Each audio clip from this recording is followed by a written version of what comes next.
నమస్తే. Welcome to Telugu popular network. నేను సిరి. ప్రస్తుత కాలంలో ఉద్యోగ అవకాశాలు కావచ్చు, పెళ్ళిళ్ళు కావచ్చు. ఈ 2 కూడా చాలా ఇబ్బంది అవుతున్నాయి. ఒక వర్గమేమో ఉద్యోగాలు రాట్లేదు అని జెప్పేసి బాధపడుతుంటే, ఇంకొక వర్గమేమో అసలు మాకు పెళ్ళిళ్ళే అవ్వట్లేదు. ఎన్ని సంబంధాలొచ్చినా కూడా అవసలు కుదరట్లేదు అని జెప్పేసి చాలా వరకు మనం వింటున్నాం. అసలు ఎందుకు ఈ సమస్యలొస్తున్నాయి? ఉద్యోగ అవకాశాలు రావాలంటే ఏం చేయాలి? పెళ్లి అంటే వచ్చిన సంబంధాలు సెట్ అవ్వాలంటే అసలు ఏం చేయాలి? అనేది మనకు వివరించడానికి ఈరోజు మనతో పాటు ఉన్నారు ప్రముఖ ఆధ్యాత్మికవేత్త హ్మ్, ప్రొఫెసర్ డాక్టర్ ముల్లపూడి సత్యనారాయణ మూర్తి గారు. నమస్కారం. నమస్కారం అమ్మా సిరి. గురూజీ, ఇందాక నేను చెప్పినట్టు ఈ మధ్య కాలంలో పెళ్ళిళ్ళు, ఉద్యోగాలు ఇవి 2 ఎట్లా అయిపోయాయంటే ప్రతి ఒక్క ఇంట్లో ఒక అంటే అమ్మాయికే కావచ్చు, అబ్బాయికే కావచ్చు పెళ్లి సంబంధాలు ఎన్ని పెళ్లి సంబంధాలు చూసినా అసలు కుదరట్లేదు. ప్రతి ఒక్క ఇంట్లో ఉద్యోగాలు ఎన్ని ఇంటర్వ్యూస్‌కి అటెండ్ అయినా కూడా ఉద్యోగాలనేవి లేవు. అసలు రాట్లేదు. అక్కడి వరకెళ్ళి లాస్ట్ స్టెప్‌లో అది అయిపోతుంది. ఏంటంటారు? అసలు సమస్య ఎక్కడుందంటారు? ఇప్పుడు ఉద్యోగాలు లేవు అనేది కామన్ డైలాగు. మరి ఇప్పుడు మొత్తం వరల్డ్ అంతా కూడా బతుకుతున్నారు కదా! ఉద్యోగాలు చేయకుండా దొంగతనాలు చేసి బతుకుతున్నారా? ఉద్యోగం అనేది ఎప్పుడూ ఉంటుంది. చిన్న, పెద్ద. ప్రతి వాడు ఏమనుకుంటాడంటే నేను బీటెక్ చేశాను. నేను సాఫ్ట్‌వేర్ ఇంజినీర్‌గా మాత్రమే చేయాలి. మల్టీనేషనల్ కంపెనీలో మాత్రమే చేయాలి అనుకుంటాడు. అందుకు ఉండవు. నీ చదువును బట్టి, నీ డిమాండ్‌ని బట్టి అని ఒక ఇంత సాలరీ ఉండాలి అని. అలాగే పెళ్ళిళ్ళు అందరికీ అవుతాయి. పూర్వకాలంలో ఏమన్నా ఉద్యోగాలు చేసేవారా ఆడోళ్ళు? హ్మ్. హ్మ్. చదువులు ఉన్నాయా పోనీ? అందం ఉందా? మరి ఎవరికి తగ్గిన అందం వాళ్ళకుండేది. మరి వాళ్ళకి డిమాండ్సే లేవు పాపం. వాళ్ళు మా పెళ్ళికొడుకుల్ని చూపిస్తే వాళ్ళ తలెత్తి కూడా చూసేవారు కాదు. వాళ్ళ అమ్మా నాన్నలు చూసినోళ్ళని చేసుకునేవారు. పెళ్ళిళ్ళు అవ్వలేదా మరి వాళ్ళందరికీ? ఇప్పుడు పెళ్ళిళ్ళు ఎందుకు అవ్వట్లేదు అనంటే, ఇప్పుడు ఈ ప్రాబ్లమ్ అప్పుడు ఎందుకు రాలేదు? ఇప్పుడు పెళ్ళిళ్ళు ఎందుకు అవ్వట్లేదంటే డిమాండ్స్. 'పోకిరి' సినిమాలో మహేష్ బాబు చెప్తాడు, ఎవరు దొరుకుతారండి మాకు? అందరూ ఎవరి డిమాండ్స్ ఆళ్ళకున్నాయి. నేను ఖాళీగా తిరుగుతున్నాను అని అంటాడు. అదే ఎగ్జాక్ట్‌గా జరుగుతున్నది. ఒక 4 బిల్డింగులుండాలా, 40,00,00,000 ఆస్తుండాలా, 50 ఎకరాల పొలాలుండాలా, సాఫ్ట్‌వేర్ జాబ్ ఉండాలా అంటే ఇంక పెళ్ళిళ్ళేమవుతాయి? అసలే ఇప్పుడు సుప్రీం కోర్ట్ సైటేషన్స్ వచ్చేసినాయి అంటున్నారు ఇంకేమన్నంటే. పెళ్ళిళ్ళు ఎవడు చేసుకోవట్లేదట. ఫోన్‌లన్నీ మనకయ్యే ఫోన్‌లు. ఏమిటి డేటింగ్‌లొచ్చినియి, కోలివింగ్‌లొచ్చినియి, ఇల్లీగల్ రిలేషన్స్ వచ్చేసినియి, అంతా లీగల్ అన్నారండి. ఇంకా పెళ్ళిళ్ళేంటండి అంటున్నారు. హ్మ్. హ్మ్. కోలివింగ్ హాస్టల్స్ వచ్చేసినాయండి అంటున్నారు.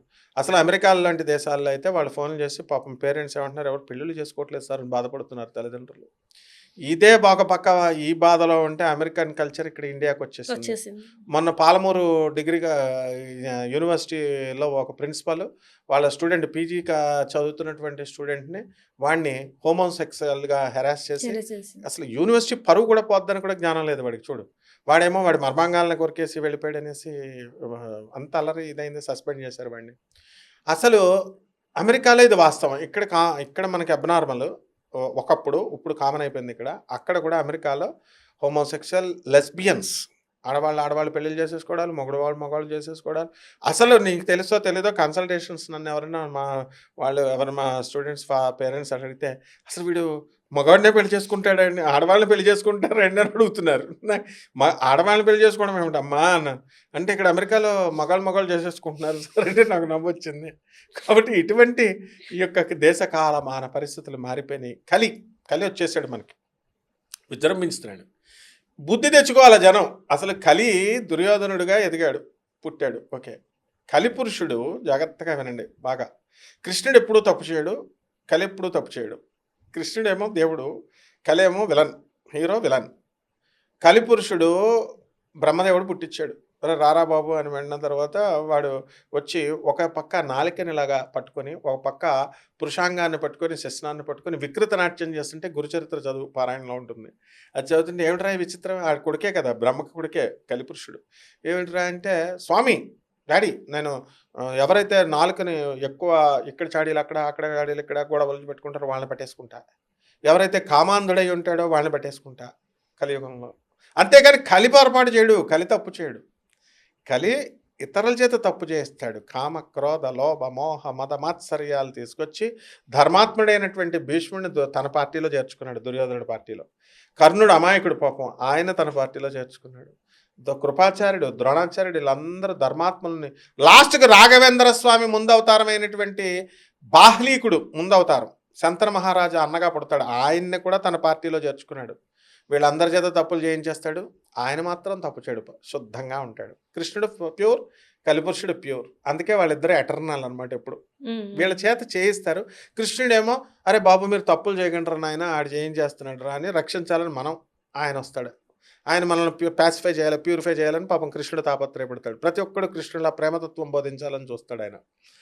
అయితే వీళ్ళు ఏం చేస్తారు, కృష్ణుడు దేవుడు ఏంటి, రాముడు దేవుడు ఏంటి, కృష్ణుడు మటన్ తిన్నాడు, చికెన్ తిన్నాడు, కృష్ణుడు చచ్చిపోతే ఆయన శవం మనకులాంటోడే, 7 రోజులు కుళ్ళిపోయింది శవం, రాముడు సరయూ నదిలో సొసైడ్ చేసుకున్నాడు. ఇలాంటివి చెప్పేది.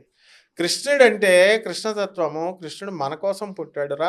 ఈ దరిద్రగొట్టి వెధవాలని మనల్ని ఈ దరిద్రగొట్టి భూమి మీద అన్ని పాపాల భూమి మీద ల్యాండ్ పెట్టాడని మనల్ని ఉద్ధరించడానికని గర్వపడాలి, సంతోషపడాలి. రాముడు పుట్టాడు, కృష్ణుడు పుట్టాడు, మనల్ని ఉద్ధరించాడని.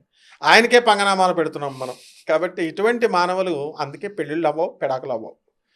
తర్వాత ఉద్యోగాలు రాకూడదు ఎవరికి కూడా. అంతే మరి. ఎందుకు ఉద్యోగాలు ఇస్తే ఏం చేస్తున్నాడు నేను చెప్తాను. ప్రతి ఒక్కడి తల్లిదండ్రులు ఏం చేస్తున్నారమ్మా, అమెరికా ఇక్కడ నోరు మూసుకొని ఇక్కడ కష్టపడి ఐఐటీలు కష్టపడరా చదవరా అని చెప్పకుండా డబ్బులు ₹1,00,00,000 పెట్టి కట్టించేసి అమెరికా వెళ్తేనే తప్ప మిగతా వాళ్ళు ఎవరు బతకట్లేదా? అంటే ఇక్కడ సోర్సెస్ బాగా లేవు. అక్కడైతే ఉద్యోగ రీత్యా సేఫ్టీ ఉంటది, డబ్బు ఆర్థిక పరంగా కూడా బాగా ఉంటది, లైఫ్ సెక్యూర్డ్ ఉంటది, విలువ కూడా ఉంటది సొసైటీ. ముసలాళ్ళు అయిన తర్వాత ఈ తల్లిదండ్రులకి ఇక్కడ ఇండియాలో హార్ట్ అటాక్లు వస్తే వాచ్మెన్లు అటెండ్ అవుతున్నారు, వాళ్ళు రావట్లేదు. మొట్టమొదట ఉద్యోగాలు లేవనుకొని వెళ్తున్నారు. ఇండియాలో ఉద్యోగాలు లేకపోవడం లేదు. India is ample. అసలు కంట్రీకి డెఫినేషన్ తెలుసుకోవాలి ఫస్ట్ వీళ్ళందరూ. ఇండియాలో మనం ఏమిటంటే సోర్సెస్ ఎక్కువ, మనకి రిసోర్సెస్ ఎక్కువ, యాంపుల్ ఛాన్సెస్ ఉన్నాయంటాం. అమెరికా లాంటి దేశాల్లో స్కేర్సిటీ గురించి బోధిస్తారు ప్రొఫెసర్లు. మేము ఇక్కడ అరే నీకు అన్ని అవకాశాలు ఉన్నాయిరా, బోల్డ్ అండ్ యాపిల్స్ ఉన్నాయి, కమాన్ నిదానంగా చెయ్యి, కమాన్ నువ్వు చేసుకో అంటాం. ఇక్కడ అమెరికాలో ఒకటే యాపిల్ ఉంది, కమాన్ తొందరగా, కాంపిటీషన్ ఎక్కువ. అక్కడ ఉంది. అక్కడ ఎట్టి పరిస్థితుల్లో ఉద్యోగం అనేటటువంటిది నీకు బ్రతకడం కోసం ఉద్యోగం, అంతేగాని లావిష్గా ఉండడం కోసం కాదు. ఇప్పుడు మనం తినడానికి బతకాలా, బతకడానికి తినాలా? ఒక్కొక్కడు చూడు, వాడు మొత్తం మనమేమో ఇప్పుడు పూరీలు ఒక 50 పూరీలు తినేస్తాడు. తినడం కోసం పుట్టినట్టుంది. జీవించాలి, ఏదో బతకాలి కాబట్టి కొంచెం తినాలి. అది యోగి హృదయం. కాబట్టి ఇటువంటి వాళ్ళందరికీ కూడా ఉద్యోగాలు అనేటటువంటివి చేసిన ప్రయోజనం లేకుండా అయిపోయింది. వార్ధక్య స్థితిలోకి వచ్చినటువంటి తల్లిదండ్రులకి వాళ్ళు ఎక్కడో అమెరికా నుంచి టికెట్ ఎక్కువ ఉందని చెప్పేసి రారు. డెడ్ బాడీ వచ్చిన నేను చూశాను బోల్డ్ మందిని. కన్న తల్లిని పలకరించట్లా, ఈ తల్లి కూడా అలాగే తర్వాత వచ్చి పలకరిస్తాడులే అన్నట్టు ఉంది. 3 నెలలు 4 నెలలకు కూడా రారు వాళ్ళు. హార్ట్ అటాక్లు వస్తే వాచ్మెన్లు జరిపిస్తారు, పక్కింటి వాళ్ళతో గొడవలు పెట్టుకుంటారు, పక్కింటి ఆంటీస్ పక్కింటి అంకుల్స్ జరిపిస్తున్నారు. So this is the situation. అటువంటిప్పుడు ఉద్యోగాలు ఎందుకు ఇవ్వాలమ్మా? వీళ్ళు ఏం చేసేసారని ఇవ్వాలి? వీళ్ళంతా దాన ధర్మాలు చేశారా, పేదవాళ్ళని ఆదుకున్నారా? ఇప్పుడు ఉద్యోగం ఉంది అంటే మీరు పెద్ద స్టేట్మెంట్ ఇచ్చేసారు, వీళ్ళకి ఎందుకు ఉద్యోగాలు ఇవ్వాలని. డెఫినెట్గా అప్పుడు నేను అడగండి, అందరూ హృదయాల మీద గుండెలు వేసుకొని నేను అడిగింది ప్రశ్నకి సమాధానం ఆలోచిద్దాం. అందరూ చదువుకున్నారు, ఈ చిన్న చితుకో ఎవరికి స్థాయిలో ఉద్యోగాలు చేసుకున్నారు. పోనీ చిన్న చితుకోళ్ళని వదిలేద్దాం, భారీ స్థాయిలో ఉద్యోగాలు చేసేటటువంటి వాళ్ళు, పేద ఉద్యోగం మంచి పొజిషన్లో ఉండి ప్యాకేజీలు 6 లక్షలు 10 లక్షలు 20 లక్షలు ₹1,00,00,000 6 కోట్లు ఉన్నటువంటి వాళ్ళని అడుగుతున్నాను నేను. మీరు బాగా ఉద్యోగం బాగున్నప్పుడు మీరు పేదవాళ్ళకి ఏం చేశారు? ₹10 ఇవ్వడం కాదు, పేదవాళ్ళకి సేవ చేయాలి. అనాథలకి, వికలాంగులకి, సాధువులకి సేవ చేశారా? చేసామండి ఎప్పుడో ఒకసారి. దాన ధర్మాలు చేస్తూ ఉంటామండి. మీరు చదువుకున్న స్కూళ్ళల్లో టీచర్లకే మీరు బట్టలు పెట్టలేదు, ఎలా నమ్ముతాం మేము? ఏదో చిన్నవి చేయడం కాదమ్మా, మన స్థాయిని బట్టి చెయ్యాలి. అప్పుడు దేవుడు అనుగ్రహిస్తాడు. లే ఆఫ్లో ఉద్యోగాలు పీకేసినప్పుడు అప్పుడు మాత్రం దేవుడు కనబడతాడు, గురువు కనబడతాడు. అప్పుడు మాత్రం రెమెడీస్ కావాలి. అందుకే వరల్డ్లో యూట్యూబ్ యూనివర్సిటీ, దీంట్లో పిచ్చి వాళ్ళందరూ వచ్చి రెమెడీస్ చెప్తున్నారు. ఈ రెమెడీస్కి ఏవి జరగదురా అని నేను చెప్తూనే జరుగుతానే చాలా మంది రెమెడీస్ చెప్తూ ఉంటారు. గుళ్ళకి వెళ్ళి నవగ్రహాల చుట్టూని ప్రదక్షిణాలు చేయండి, లేకపోతే మీకు ఈ గురుగ్రహం బాలేదు, లేకపోతే కుజదోషం ఉంది, కాలసర్ప దోషం ఉంది అని చెప్పేసి చెప్తుంటారు. ఈ దానాలు చేయాలని చెప్పేటటువంటి వాళ్ళకి సగం మందికి వీళ్ళకి పెళ్ళిళ్ళు కాలేదు, పెళ్ళిళ్ళు కాని వాళ్ళు పెళ్ళిళ్ళ గురించి రెమెడీస్ చెప్తున్నారు. పెళ్ళాలు వదిలేశారు, వీళ్ళేమో కలుసుకోవడం కోసం చెప్తూ ఉంటారు, రీకన్సిలేషన్ గురించి. అమావాస్య రోజున వెళ్ళకూడదు అంటారు. ఐఏఎస్ ఇంటర్వ్యూ అమావాస్య రోజున పెడతాం, వాళ్ళ పిల్లల్నే పంపుతారు. ఇంగ్లీష్ చదవకూడదు, తెలుగు అంటారు. వీళ్ళ పిల్లలందరూ సాఫ్ట్వేర్ ఇంజనీర్లు ఇంగ్లీష్ చదవకుండా ఎలా అయ్యారు? అంటే వీళ్ళకి అనుకూలంగా మార్చేస్తారు. కాబట్టి ఇప్పుడు మనము శాస్త్రోక్తంగా ఎడ్యుకేటెడ్ పీపుల్ కాబట్టి జాగ్రత్తగా మనం చెప్దాం. తప్పకుండా ఈ యొక్క మనకి ఆ ఉద్యోగం రావడానికి విష్ణు సహస్ర పారాయణం పూర్వకాలం నుంచి చెప్తున్నారు. విష్ణుమూర్తి క్రియాశక్తి, లక్ష్మీదేవి క్రియాశక్తి, ఇచ్ఛాశక్తి పార్వతి, తర్వాత మనకి జ్ఞానశక్తి సరస్వతి. అలాగే స్థితికారకుడైనటువంటి శ్రీ మహావిష్ణువు పరిపాలించాలి కాబట్టి ఎవరైతే శ్రీ మహావిష్ణువు యొక్క ఆరాధన చేస్తారో అటువంటి వాళ్ళకందరికీ కూడా పారాయణ, విష్ణు పారాయణ చేసినటువంటి వాళ్ళకి వస్తుంది. అయితే విష్ణు సహస్రనామ పారాయణ చాలామంది చేస్తారు కదండి, మరి అందరికి వస్తున్నాయంటే నమ్మకం ఉండాలా, చెయ్యాలి. ఆయన నువ్వు మంచి పనులు చేయాలి, అప్పుడే చేస్తాడు స్వామి. ఇకపోతే ఏ గుడికి వెళ్ళాలని అడిగావు కదా, పోనీ రెమెడీస్లో తిరుమేచ్చూర్ అనే ఒక గుడి ఉంది. ఆ తిరుమేచ్చూర్ అనేటటువంటి తమిళనాడులో పెరవాలం అనేటటువంటి ఒక జిల్లాలో తిరుమేచ్చూర్ లలితాంబిగాయ గుడి ఉంది. ఆ గుడిలో లలితా సహస్రనామం పుట్టిన గుడి అది. అంటే అక్కడ ఏం జరిగిందంటే బండాసురుడు అనేటటువంటి ఒక రాక్షసుడు వచ్చినప్పుడు ఆ రాక్షసుడు ఏం చేశాడు, ఋషుల్ని దేవతల్ని చాలా హింసిస్తున్నాడు.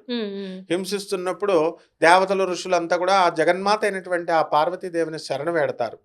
శరణు వేడినప్పుడు ఏం జరిగింది, అమ్మవారు వచ్చి వాడితో యుద్ధం చేసి ఈ వారాహి అమ్మవారిని వీళ్ళందరినీ సప్తమాతృకులను పుట్టించి తను చంపేస్తుంది. వాడిని చంపేసిన తర్వాత అప్పుడు ఉగ్రం ఉంది కదా, ఉగ్రంతోనే కృతయుగంలో జరిగిన స్టోరీ ఉంటే శివుడు ఏం చేస్తాడంటే అమ్మవారికి ఇన్స్ట్రక్షన్ ఇస్తాడు, నువ్వు భూలోకి వెళ్ళి పాపం భక్తులందరినీ అనుగ్రహించు అని. అంటే అప్పుడు భూలోకంలో ప్రశాంతంగా ఉండడం కోసం మనోన్మణి రూపంలో అవతరించి అమ్మవారు తపస్సు చేసుకుంటుంది. అక్కడ శివుడి ఆదేశాల మేరకు చేసుకుంటే ప్రశాంతత వచ్చేస్తుంది.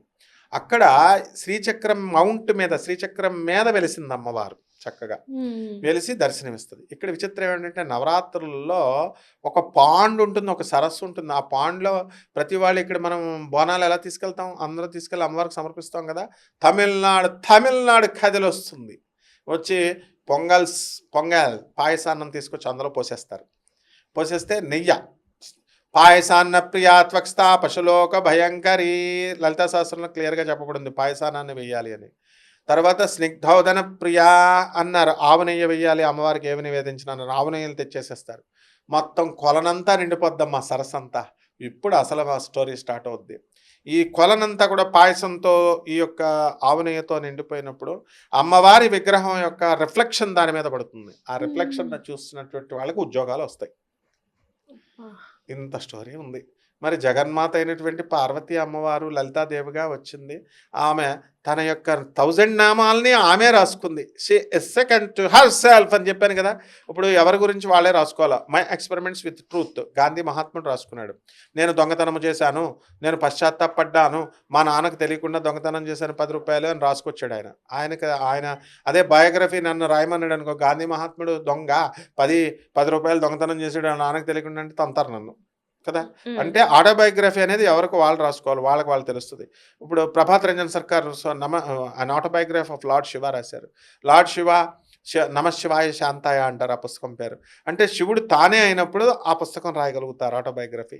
అలాగే తానే కృష్ణుడు కాబట్టి నమామి కృష్ణ సుందరమైన ఆటోబయోగ్రఫీ ఆఫ్ లార్డ్ కృష్ణ అని రాశారు. ఆ పుస్తకాలు ప్రభాత్ రంజన్ సర్కారే సాక్షాత్తు శివుడిగా, సాక్షాత్తు కృష్ణుడిగా యావత్ ప్రపంచం అంతా కూడా సుభాష్ చంద్రబోస్ మేనలుడు ఆయన సిబిఐ అంగీకరించింది, ఇందిరా గాంధీ అంగీకరించింది, రష్యన్ గవర్నమెంట్ అంగీకరించింది. ఆయన ఇచ్చినటువంటి ప్రగతిశీల ప్రయోజక తత్వం ప్రౌట్ అనేటటువంటి దాన్ని ఆయన నోబెల్ ప్రైజ్ విన్ అయ్యాడు. సో ఎవరు, డాక్టర్ రవి బాత్రాని, సౌత్ మెథడిస్ట్ యూనివర్సిటీ ప్రొఫెసర్, ఆయన నోబెల్ ప్రైజ్ వచ్చింది. ఈ రోజున ఆయన ఇచ్చినటువంటి నియో హ్యూమనిస్టిక్ ఎడ్యుకేషన్ విధానాన్ని, నవ్యమానవతా విద్యా విధానాన్ని నరేంద్ర మోడీ గారు NEP 2020 అని ఇప్పుడు కొత్తగా మనకి ఇచ్చారు. బ్రిటిష్ వాళ్ళు ఇచ్చిన ఎడ్యుకేషన్ సిస్టమ్, మెకాలే ఇచ్చిన ఎడ్యుకేషన్ సిస్టమ్ పీకేసి.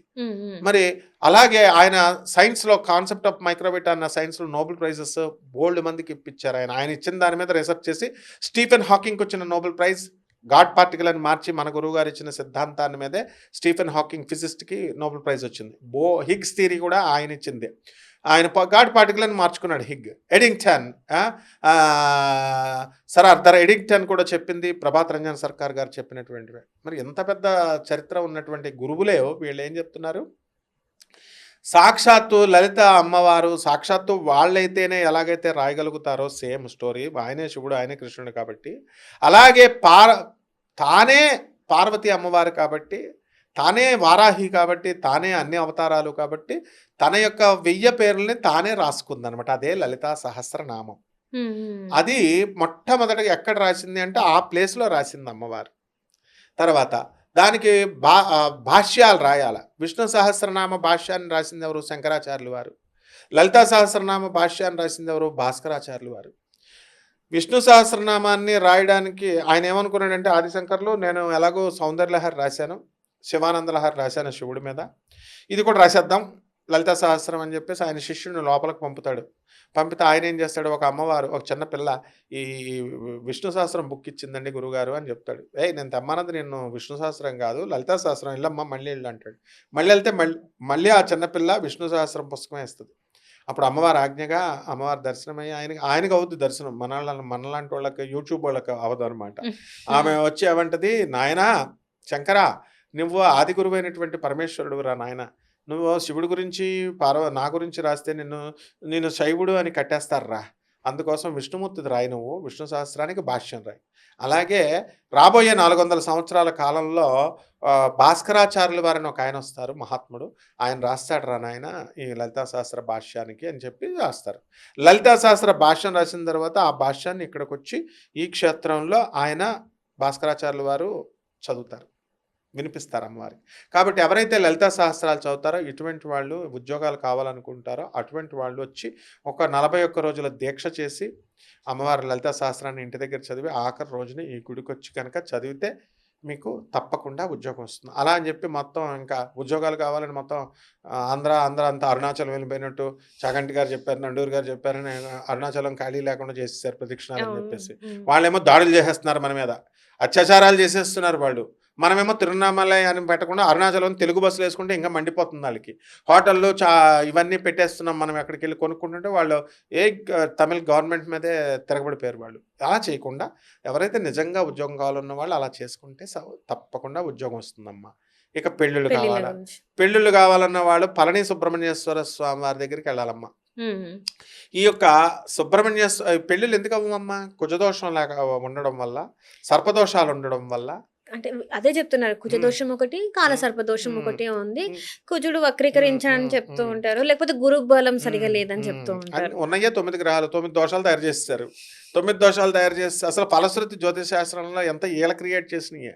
అక్కడికి వెళ్ళిన తర్వాత ఏమిటి, మనము ఈ అన్ని దోషాలు పూజ చేస్తారు. ఇప్పుడు ఎలా వచ్చినాయి, గోకర్ణం వెళ్ళాలా, గోకర్ణం వెళ్ళి కన్నడ పూజారులు చేయాలా, మోక్షనారాయణ బలి పూజ ఇక్కడ చేస్తే కుదరదు, అక్కడే చేయాలా, ఆశ్లేష బలి పూజ అక్కడే చేయాలా, చేస్తే వీళ్ళందరికీ అంట మొత్తం ఇవి వచ్చేస్తాయంట, వీళ్ళు కోరుకున్న కోరికలన్నీ తీరిపోతాయంట.